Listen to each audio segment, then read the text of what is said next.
بسم الله الرحمن الرحيم وأما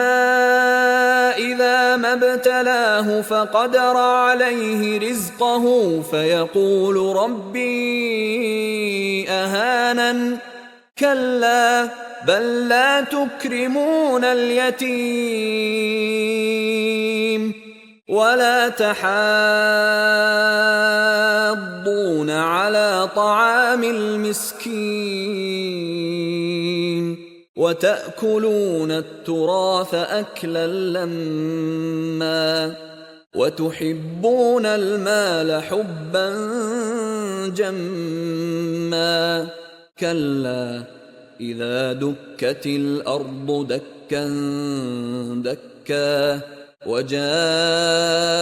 ربك والملك صفا صفا وجيء يومئذ بجهنم يومئذ يتذكر الإنسان وأنى له الذكرى يقول يا ليتني قدمت لحياتي فيومئذ لا يعذب عذابه